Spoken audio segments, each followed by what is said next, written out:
Hey folks, and welcome to another recorded video here at West Yorkshire Retro Gamer. It's another Leeds United video. Today I'm just going to cover the Leeds United match that we've just recently played against Ipswich Town, and also a little bit of breaking news this morning. Bit of a shocker. Didn't see this one coming. So we'll touch on that as well. So let's start with the match. Great match for a neutral. Lots of goals, lots of chances made. Two good teams going at it. There was no passive play really. It was end-to-end stuff at times. 4 goals within the first 20 minutes of the match. I mean, crazy game. Going into the match, Leeds hadn't won a league match all season. Ipswich were top of the table with 3 wins out of 3. So the odds were actually stacked against Leeds really, even though Ipswich have only just come up from League One. And the game was at Portman Road as well, Ipswich's home ground. So this was never going to be an easy match, but when I saw the team sheet announced for the game, I thought, flipping heck, there's some real attacking talent in that Leeds team. So I'll just go through the team very quickly. So Ilimillier in goal, ever present in goal so far. He's not been replaced by Darlow or Klassen in the league so far. Ayling coming in at right back as standing captain for the injured Cooper. Sam Barham at left back, Joe Rodon and Pascal Strauch at centre back. The two more defensive midfielders of Ethan Ampadu and Archie Gray. And then the attacking bunch here. Now this really is something for this level of football. Wilfred Gnonto and Luis Sinisterra on the wings, and then Jorginho Rutter and new signing Joel Perreault kind of operating the 9 and 10 positions between them. They kind of switched between themselves at times. And then as far as the substitutes that came on, not gonna bother mentioning the ones who were on the bench.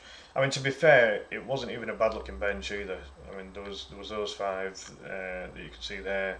Darlow was on the bench, as was Crescencio Somerville, which is another player to add to that attacking bunch there. And Leo Hjelde was back on the bench as well. So all of a sudden you can start to see an element of strength showing on that Leeds bench now, as well as the starting lineup. Which is good.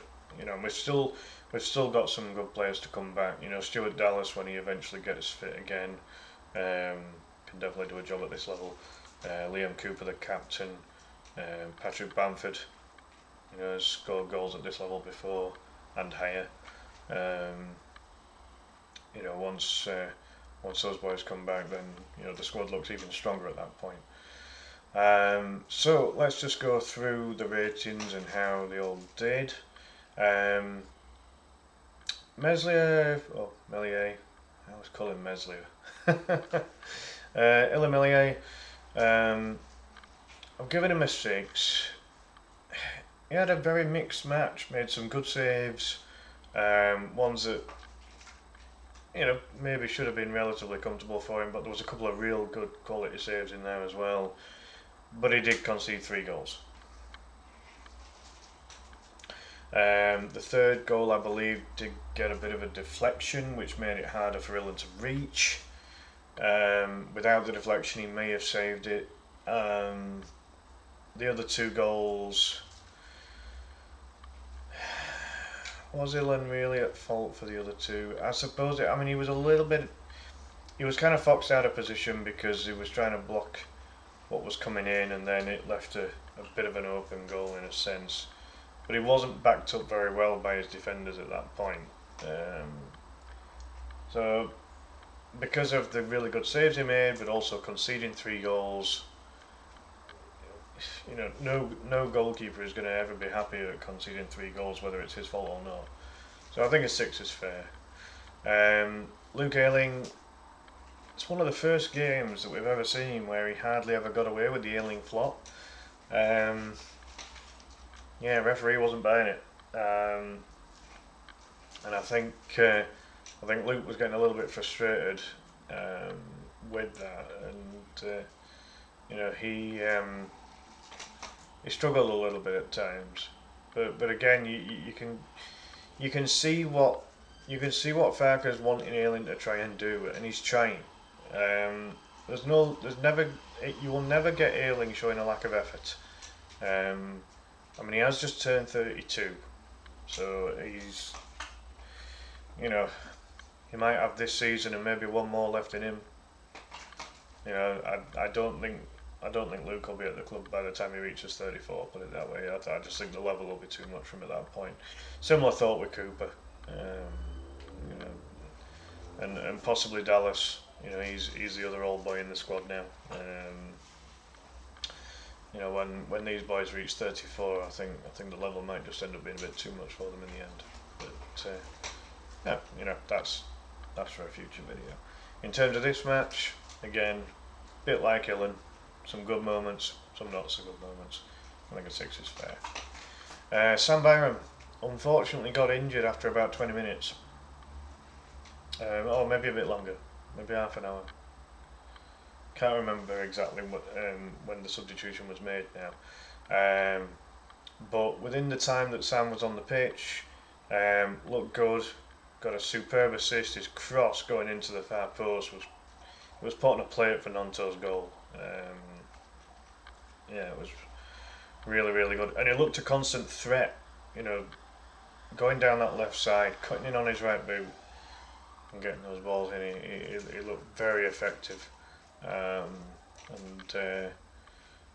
Looked dangerous. I mean, this was the one thing that we were all worried about with Sam. That how long before he picks up an injury. We've just got to hope that he doesn't end up being injured long term. Because in the matches he's played, Sam's looked good. He's looked very good, especially being out of position. He's a right back by trade. He's not a left back. But has done a good job up to now. Good performance up to his injury. Got the assist. 7 for Sam Byram. I'm going to couple the next two, Joe Rodon and Pascal Strout. It's a new centre-back pairing. Bearing in mind last season Strout was used as left back, not his position. He's still adapting to being in his primary position of centre back again. Joe Rodon hasn't played a lot of football recently, for Tottenham Hotspur. So this partnership is still learning. They're still trying to figure out what needs to be done, how to communicate, how to work together as a centre back pairing. Again, some good moments. I remember both Pascal and Joe getting their heads in there, heading crosses away and putting the bodies on the line. There was some good stuff on show, but again, very much like Illan in goal, any centre back pairing is not going to be happy about the fact that the team has conceded 3 goals, and so I feel that a 6 for both of them is about right. They were fairly even as far as I could tell, in terms of putting the bodies on the line, getting their heads stuck in there to clear the danger from the IPSWICH forward line. Again, I think a 6 is fair. Again, I'll couple the next two as well, Ethan Ampadu and Archie Gray. I was torn between putting them the same and maybe giving them a slightly different rating here. But they both had the moments. I mean, if I was doing like 0.5s, I would say that Ethan edged it over Archie on this one. Only by a smidge. Ethan Ampadu got into a really good battle with Ipswich captain Sam Morsey for quite a bit of the game. Good battle between those two in the middle of the park. Again, Archie didn't do a lot wrong really. I just felt that he was a little bit out of the game this time, but he did put in some good moments. And again, you've got to remember he's 17. Now, I'm not going to be giving Archie Gray a good rating just because he's 17 playing in a man's game. That's not how my ratings are ever going to work. But in terms of the partnership that's building between Ethan and Archie, it's starting to show. The quality that those two can bring, and it's only likely to get better the more that they play. There's still the option of Jamie Shackleton slotting into midfield as well. So with the three of them, we've got three very good midfielders there. Just completely off topic, talking of defensive midfielders, Adam Forshaw he's gotten himself a move to Norwich City of all places. I can only assume that Norwich basically offered him a better deal than what Leeds did. Because why would you go to a club that's at a similar level to Leeds if you still have the opportunity to stay at Leeds?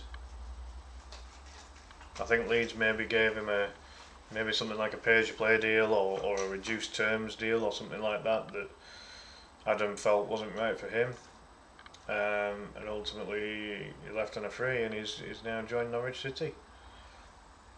So yeah, didn't see that one happening at all. So interesting. I think Norwich have got a good player there. If Forshaw stays fit, they've got a very good midfielder for this level. Very, very good. Gets all the simple stuff right. Just a very experienced head in the middle of midfield there. So, we'll see what happens. But as I say, Forshaw's not at Leeds anymore, so it doesn't really matter. As long as he has if he has a good season for Norwich, that's great. As long as he has a shit couple of games against Leeds. Just talking about Ethan and Archie there, it just reminded me of what's just recently happened with Adam. So there we go. Moving on to the front boys. Now these four caused Ipswich all kinds of problems all match, and this was really healthy to see. Really, really good stuff. Very impressive. And these boys have only had a short time to train together as a quartet as well. So I mean, this really, to see this much input from from those front boys, really, really, really good.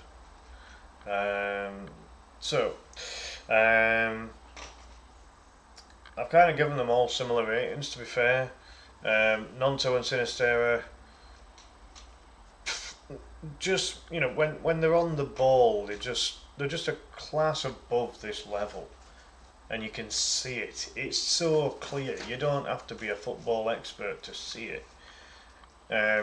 If these two can keep their heads together and stay focused for the whole season, they're gonna and if they stay at the club, they're gonna be so dangerous. There's absolutely no doubt about it. The signing of Joel Pirro, I mean, Christ, he's had one short training session and then gets a goal on his debut. I mean, you can't ask for much more from your new signing, can you? Hopefully the first of many. Jorginho Rutter, I've given him man of the match. What a difference! what a difference from Georgie. He has struggled like crazy since joining Leeds. Um, and to be honest, and I've been one of many that have criticised him in terms of what he's done on the pitch. Yes, you've got to bear in mind he's come from another country, he's young, and he's had a hefty price tag put on him. Um, and the price tag's got nothing to do with Rutter whatsoever. That's not his fault. He didn't say that Leeds had to pay over 30 million for him. That was down to his parent club at the time. I mean, he worked really hard in this match, and this was more what we wanted to see from Jorginho Rutter. It wasn't just the fact that he hadn't scored a goal or that he hadn't got an assist or whatever. He looked a yard off the pace. He looked slow, sluggish, unsure, lacking confidence, and I don't think any Leeds fan really knew when we were going to see, the reason that we paid so much money for him. And in this match, he was great. Fair play to the kid, and I'm really happy for him because he hasn't deserved the abuse that he's received. I don't think it's been a massive amount of abuse. I think it's just people latching on to the price tag. I'd put it all out to you now. The price tag has got nothing to do with Geordie Rutter. He didn't command that fee. His club at the time did, right? Or it might have even been something more stupid, like the fact that Radrizzani and Horta, were willing to pay that much to bring Rutter to the club. That's got nothing to do with Jorginho whatsoever.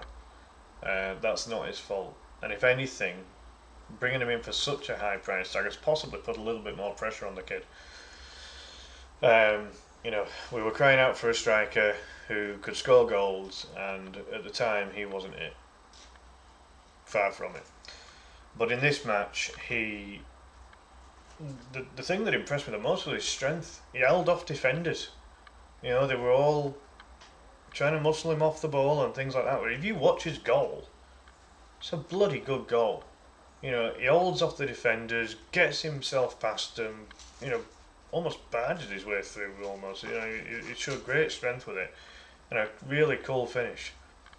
Gladkey in the Ipswich goal, no chance. Really nice composed finish from Rutter, and as I say, what a way to finally get your first goal. A real good quality goal, and as I say, just his work rate just seemed to be a lot better this time. Maybe he's finally starting to get to grips with the fitness levels that's required at this level. That's required in English football. Maybe that's just starting to kick in a little bit. Because I do think he was lacking fitness. I feel he was a yard off the pace, just seemed slow and sluggish. Different story in this match. Worked his backside off, and that's what Leeds fans want to see from all of their players. They want to see hard-working blokes out there giving everything for that shirt. And yesterday, he was on it, and fully deserved his goal. You could see that the other players were really happy for him, and rightly so. The kid did his interview after the game, and said he'd been waiting a long time for this, and he has. He's been at the club a while now, and he's finally got his first goal. So hopefully, one of many more to come. I would say with this, if Jorginho finishes the season with 10 or 12 goals, something like that, if we assume that Joel Pirro is going to be the major goal machine, and then if you've got the likes of Geordie Rutter, Pat Bamford when he comes back fit, if they can bag double figures as well, and then you never know with Nonto and Sinistera as well. Both of them, they could push double figures as well. And this is where Leeds are going to be a threat this season going forward. We look shaky defensively, and we have done for 2 and a bit seasons now. But going forward, I mean, we're going to be a force. I don't think there's going to be many teams that are going to be better than the force that we have got going forward. Now, bearing in mind, aside from the four that started this game, you've got Somerville that can slot in here. Dan James hasn't even started badly this season. Even Dan James has looked reasonable. As I say, you've got Pat Bamford coming back at some point.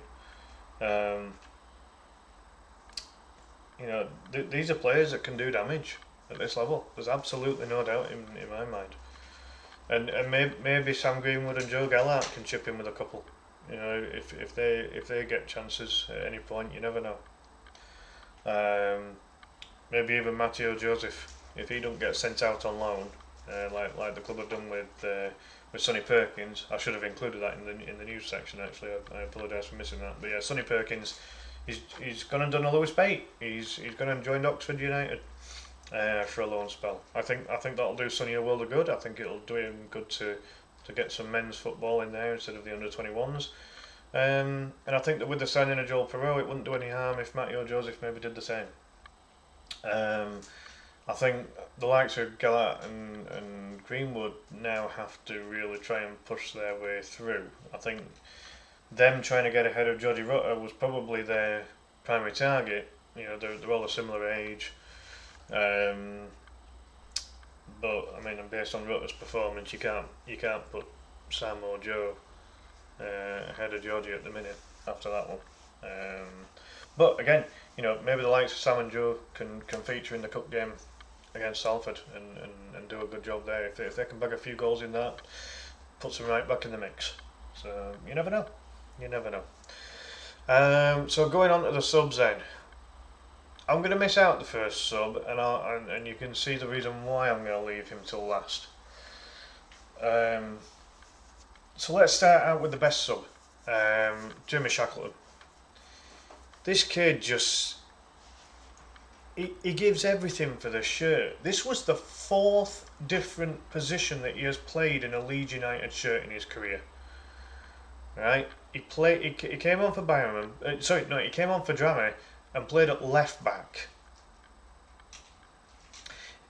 Jamie Shackleton has played midfield, right back, right wing, and now left back.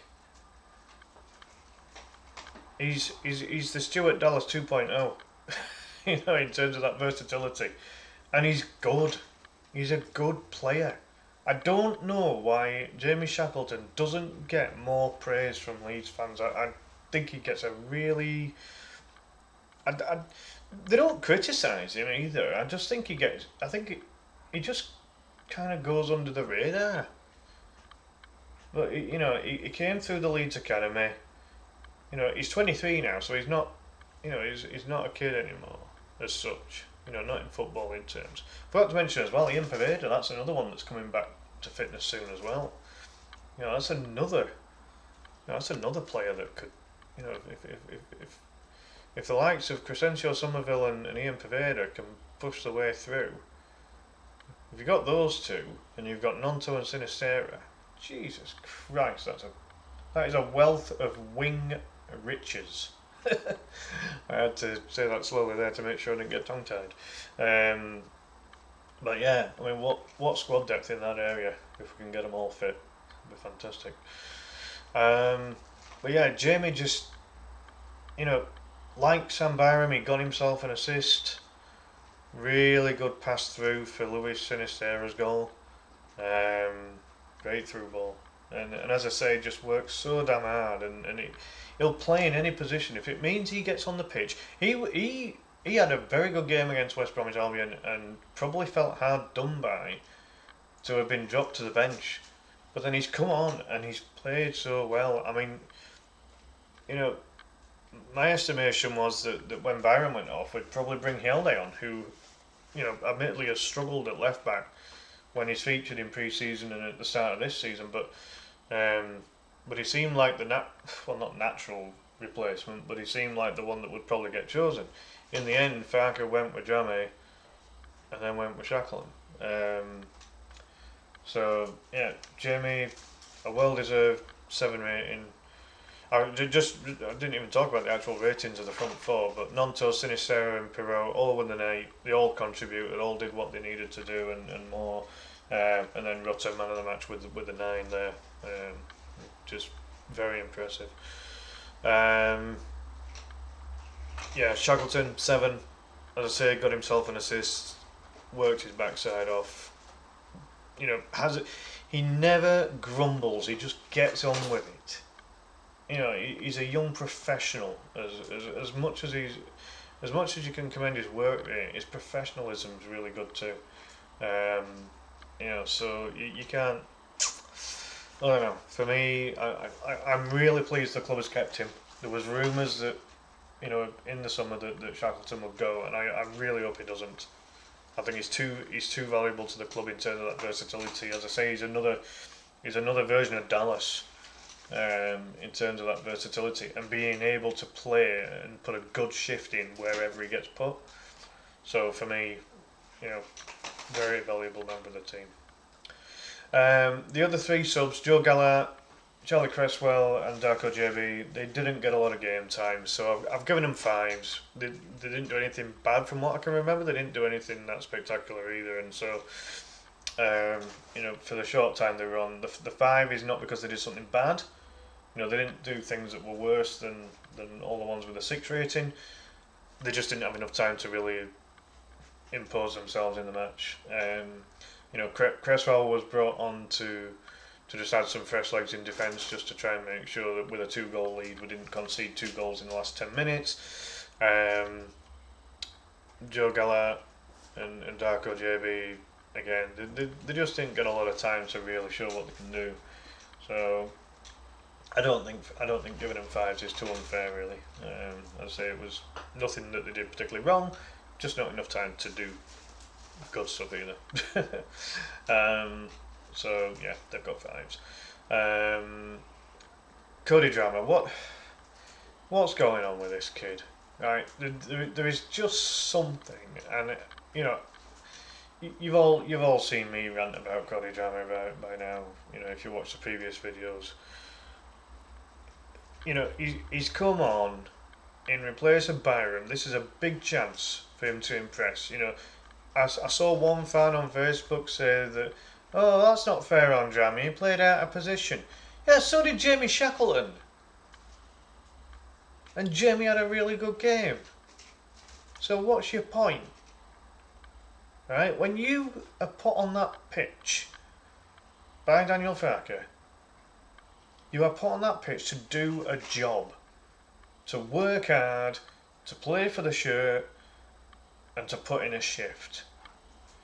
Drammy looked lazy. Firstly, he gets caught out and loses the ball, loses possession, and Ipswich get an attack on goal. And then secondly, he does a very, very lazy pass. And I don't know whether it was meant for Strauch or Roden or if it was meant for Melier, but it was never going to reach any of them. Just lazy. You cannot be a player who approaches the manager demanding first team football, and then when you get a bit of a sniff, a bit of a chance to impress, that you do that. And Daniel Farker, rightfully so, hooked him off at half time and put Jamie on in replace of Cody, and it made all the difference. The left back position then looked a lot better. You know, it had the balance that it had when Byron was on the pitch. The club needs to sell him. They need to sell Dramé right now. He obviously doesn't want to be at Leeds. He's got no affiliation to Leeds, he's a Londoner. Right? He obviously doesn't want to be at Leeds. Just sell him. If you get the £1 million back that we spent to get him in the first place, then you've done right. You know, I think he's only got 1 year left on his contract anyway. He knows his time's coming up. But he's not exactly done himself any favours by what he's done in this match here.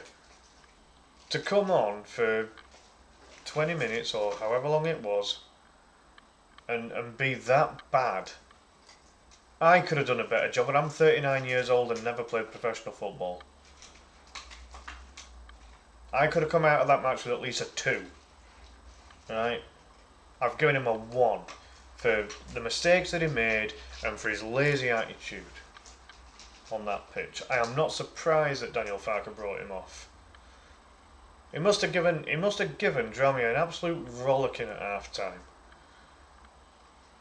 And I think that would have been one of the first things that would have been said as well. I think it is said to Dramé straight away as soon as they got into that dressing room.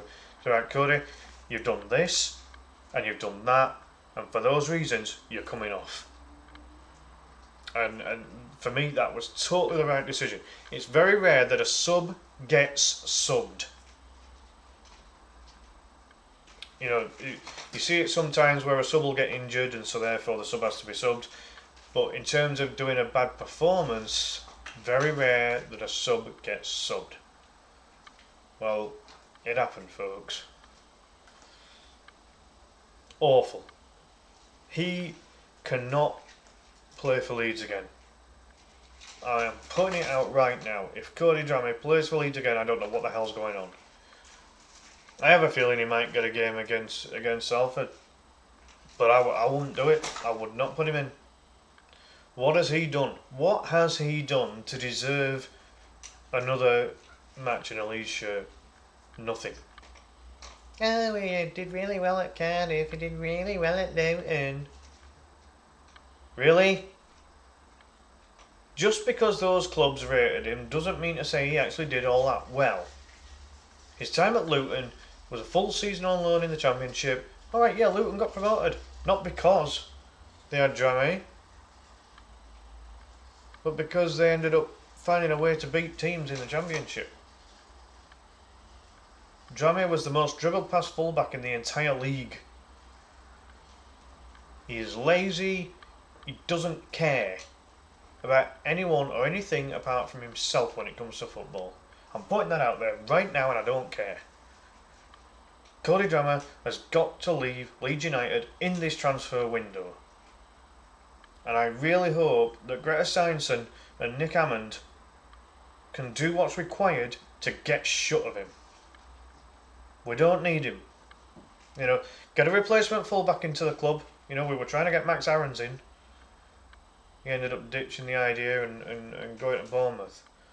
But find someone, get him in. We obviously need him. You know, Jamie's obviously going to be able to cover at left back. There's no doubt about that based on his performance yesterday.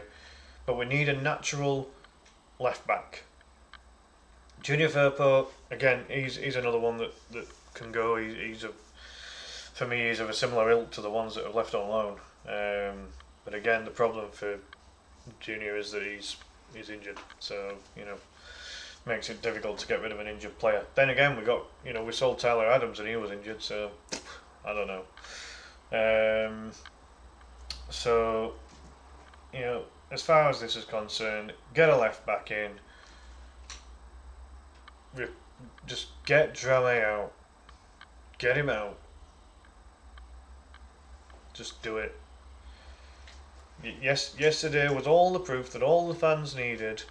You know, I've seen posts on Facebook. Oh, what happened with Dramé? What happened with Dramé? He got subbed because he was crap. I don't care. I don't care that I'm ranting. I don't care that I'm swearing. I do not care.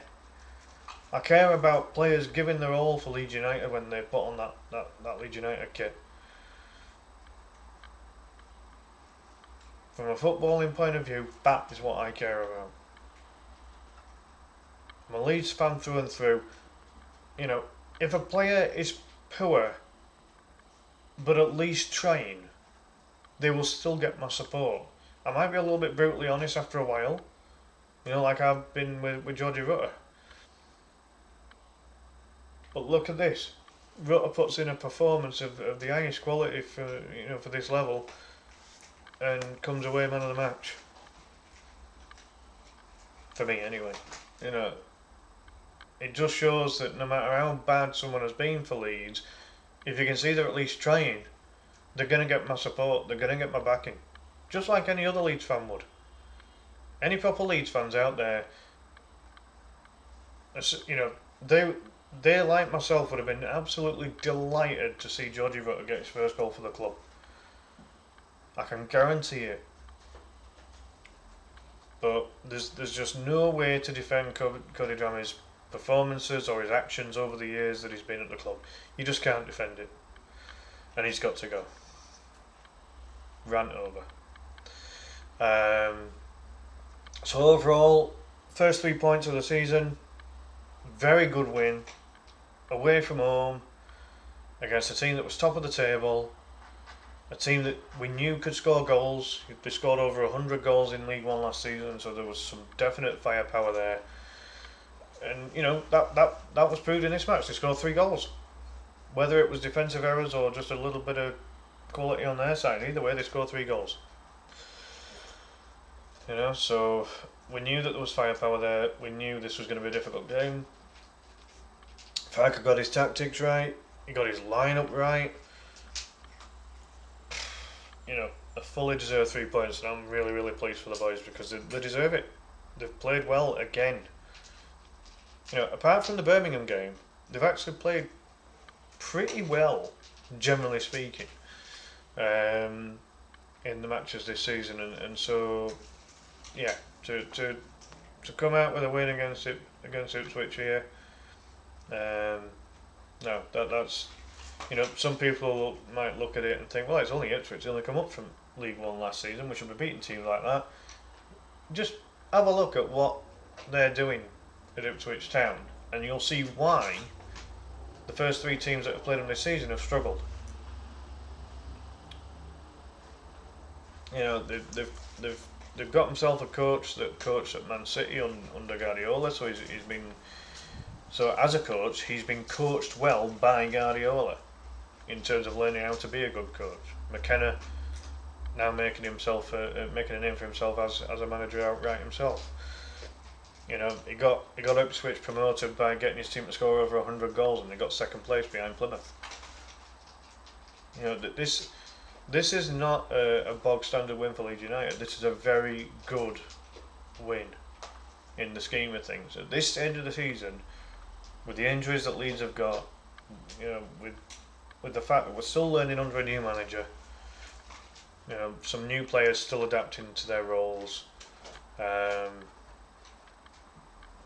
No, really pleased, and you know they deserve it because we really haven't played rubbish this season. You know, a point that Daniel Farker has made in many press conferences since becoming Leeds manager is that what relegation does to your confidence is massive. It drops your confidence right down at the bottom, and then you're having to build that confidence back up again, and that's exactly what Daniel's trying to do with the team right now. And you can see it. The players are playing for Daniel, they're playing for the shirt, they're playing for the fans. You can see it, well, bar drama. You can see it. And this is good. This is what Leeds fans want to see. They want to see players trying their hardest and with a little bit of end product, and that's what we got yesterday. So I'm over the moon with it, and let's hope now that this is the catalyst that starts breeding that confidence back into the squad and starts giving them the opportunity to really shine and get some wins under the belt. You know, we don't want the teams above us to start pulling away too much. This win has propelled us up the table, as you can imagine. I think we're about mid-table now. I haven't checked, but it's very early on in the season. You know, it doesn't matter where we are in the table at this point in time. It matters towards the end of the season, and obviously at the very end of the season where our final position will be. So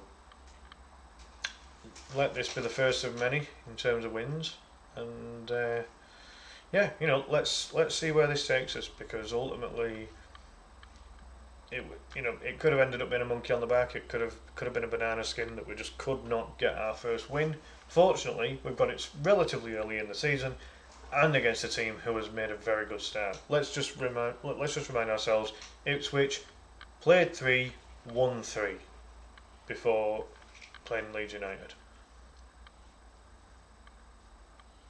That's all you need to know with this one. You know, for a team that wins their first 3 games of the season, it becomes a habit.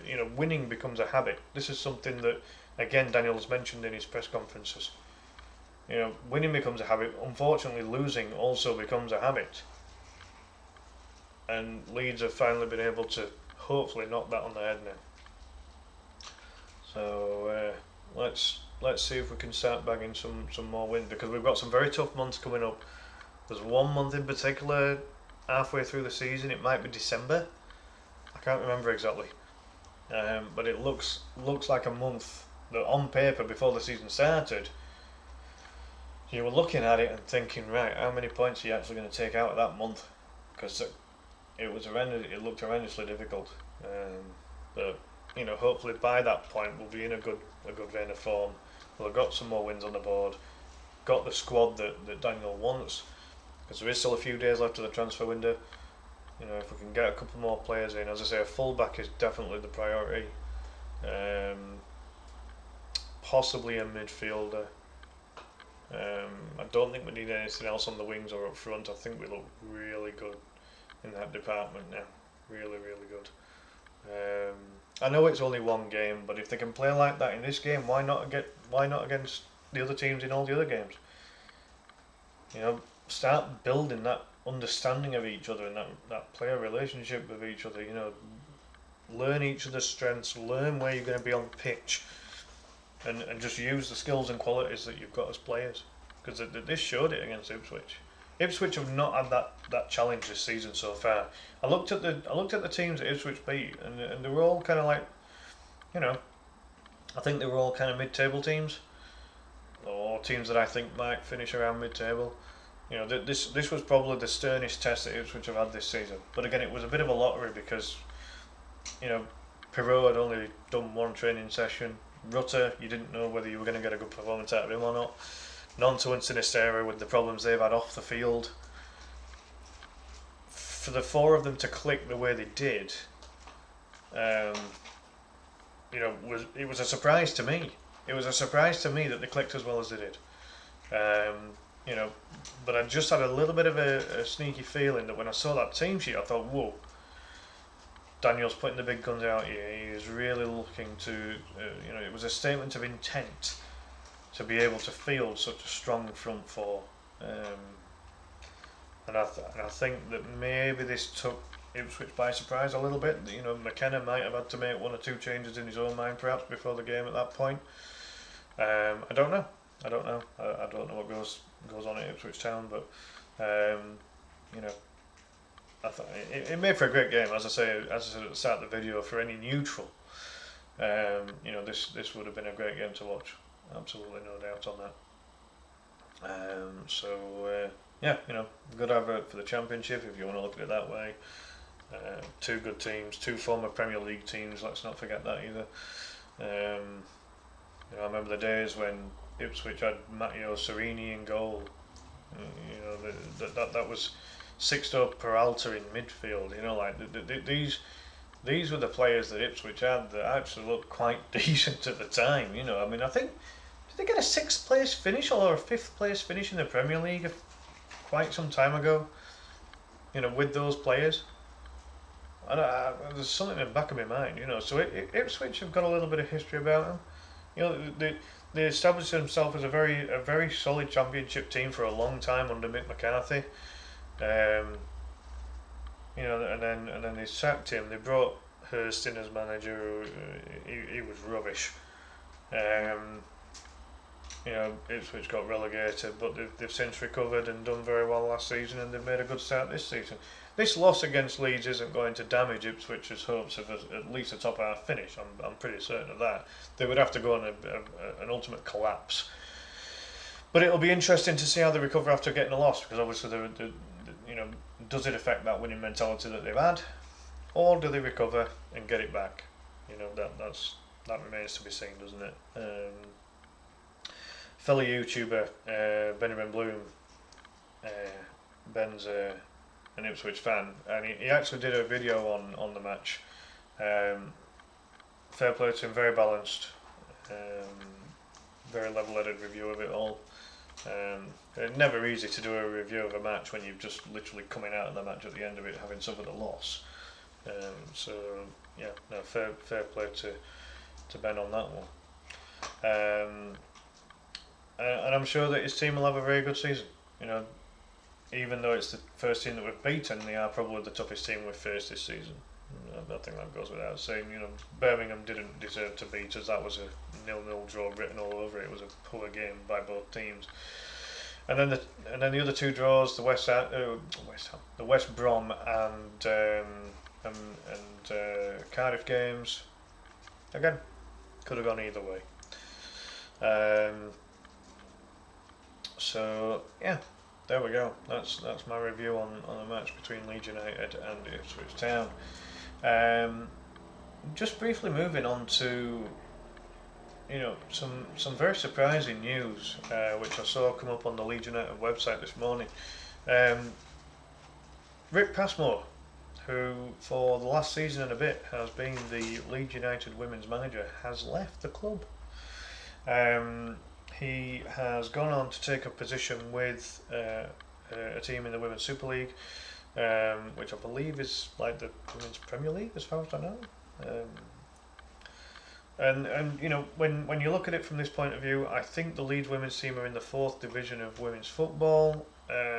So when you get an opportunity to work at the highest level, or second highest level, you know, whatever level, you know, this women's Super League is, you've possibly got to consider it. You know, from a financial point of view, the Leeds women aren't paid full time.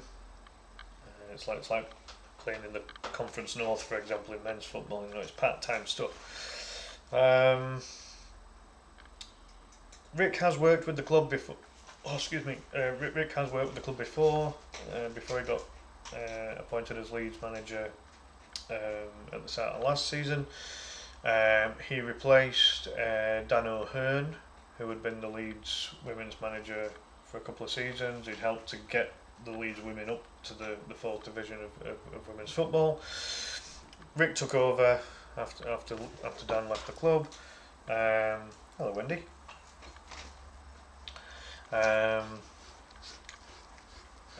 This is my fluffiest cat. She's obviously been outside. She's a bit damp. You fluffy thing, what you like?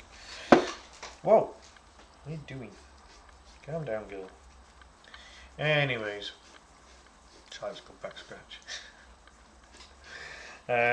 So yeah, you know, so yeah, when I saw on the website, this morning that Rick Passmore had left, it was quite a surprise. Really didn't see this one coming. I think the fella that's taken over is a fella called Simon Wood, who I believe works with, or had worked with, the Leeds women's academy team, so coaching the young girls at Leeds United. And the club has simply said that an announcement will be made on the new manager, you know, as soon as possible. So this kind of opens the door. It opens the door for, you know, a new manager, a new coach to come in and you know, to really take the girls on, because they've made a good start. They beat Stockport 2-1 in the first game of the season. Looked good. Made a couple of new signings. They re-signed Laura Bartup, which is a fantastic signing in my opinion. At that level, Laura is an extremely good striker. Very, very good. So, you know, to re-sign Laura was superb. We've signed a Gibraltar international, I think she is. Her name is Pizzarella. Chalian, I think her first name is Chalian Pizzarella. She's a defender that's come in, or a fullback. Looked good in her first game. Looked quite good, to be fair, actually. Yeah. So she's a good signing. And for the majority, they've kept a lot of their best players from last season. They don't have Bridie Hannon or Catherine Hamill anymore, so that's a centre back pairing that's going to have to be, well, maybe not replaced. They've got a couple of other defenders, but the team will have to adapt without the two of them now. Those two, Hanlon and Hannon have been our centre back pairing for a few seasons now, so it'll be interesting to see how the new look defence works and how they get on. But there's definitely scope for a good position for a potential new manager there. Some good lasses at Leeds women's team. I always call them Leeds lasses. And as I say, I mean, they had a good bench for that Stockport game. They brought on Bartup and Paige Williams. You know, Williams, she's a bit like Shackleton in the men's team for me. She's a workhorse. She plays really well every time she comes on. I very rarely see Paige Williams have a bad game, and she's very versatile. Kath Smith, as I say, if she gets the chance to play as a number 10 or as a number 8, she's very, very good. Very good for that level. I'm glad they've still got her. Macy Ellis, speed demon is that girl. The right manager will have some fun coaching Macy, because she can rocket down that pitch. She really can. She's a very, very good winger at that level. So there's some good players, for that level. There's some good players, and I really hope that they make a good appointment in terms of the next new manager. I was thinking earlier, when Leeds were in the Premier League of women's football, Smith, the international player, she went on to do commentary and punditry. If she'd gone into coaching, I think she would have been a fantastic player. A fantastic coach to bring in. She'd have been an inspiration to. She was an England international. She was a really good player in her playing time, and she potentially could have been a very good appointment as a new coach. But as I said, I think she's gone more into commentary and punditry. So yeah, it remains to be seen what's going to happen here. Does the club reappoint Dan O'Hearn? Do they go down a different direction completely? Do they go for a women's manager? Do they go for a man to manage the women's team? You get a mixture. You get a mixture in the women's game. So it'll be interesting. Do they go for someone that's got some connection to Leeds United already? Did they go for a former Leeds United men's player? I don't think that he would go for it, but would someone like Lee Bowyer? And as I said, I realistically don't think that Lee Bowyer would take on the Leeds women's job personally. But he has managed. He has been a manager at a good level. So I don't know. As I say, you do sometimes get players that have played at a very good level managing in the women's game. It does happen. So I don't know. We'll have to see. But it as I say, it was really a shocker. There was nothing kind of being mentioned about the possibility of Rick leaving. It seemed to be very popular in the dressing room. Seemed to get the girls up for each match. Tactically very aware, very astute. Always got his. I mean, how the guy doesn't get a sore throat at the end of the match. The amount of instructions that he gives out to the players, constantly shouting his point across at the players. A good manager, Rick Passmore. I've got nothing negative to say about the guy. Always seemed very honest and very upfront in his interviews, both pre-match and post-match. He's even done a couple of casual interviews as well, where he's been able to kind of let his hair down a little bit, and seems a good guy. So if he's been given an opportunity to manage at a higher level, can't blame the guy. And fair play to him. So I'm sure everyone at the club wishes Rick the very best, and obviously, you know, he helped manage Leeds United to win a trophy last season as well, you know, with the FA Women's Plate. So, you know, got some silverware on his CV. And we'll see what happens, you know, for Rick in his future. But now this does leave the door open for, you know, another appointment at Leeds United. And let's hope they get it right. You know, I really want to see the women's team flourish. I want to see them succeed. You know, I'm a fan of Leeds United. That means that I'm a fan of the men's team, the under-21s, the under-18s, and the women's team, and any other age groups and all the rest of it. You know, I'm a fan of the entire club, and that means I want to see, you know, Leeds women succeed as well as the men. So, you know, let's see what happens. No, very big surprise. I think a lot of people. I know that the Facebook page for Leeds United women's team fans is they've all been in a bit of a surprise with this one. As have I. You know, I'm a member on that page, and yeah, didn't see it coming. But yeah, there we go. Really. So yeah, what a strange one.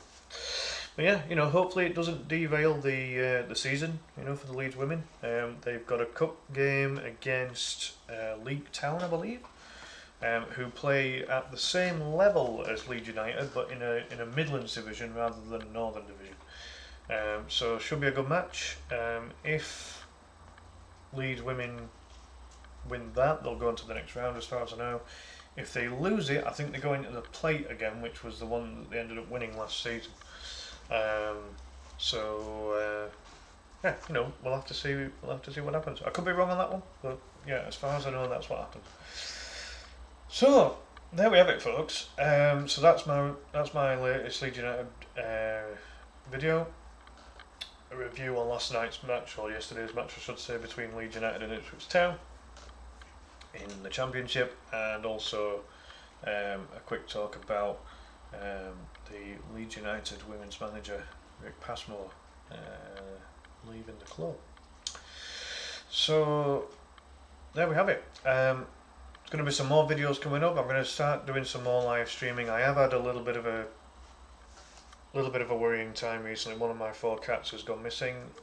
She's been missing for yesterday and well, for 2 days now, actually.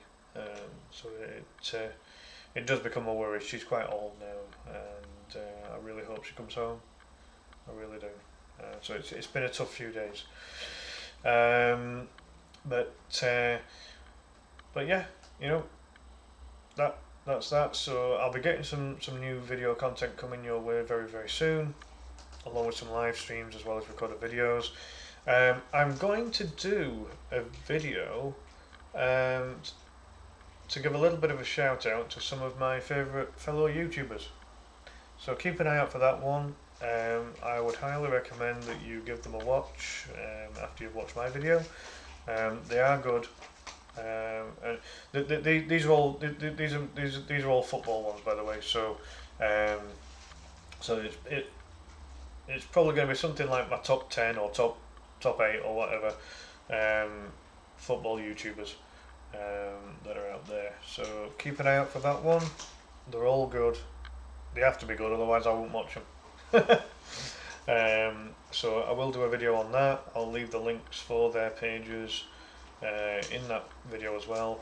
There's going to be some more video game content, so for all my video game watchers out there, keep an eye out for the recorded videos and for the live streams.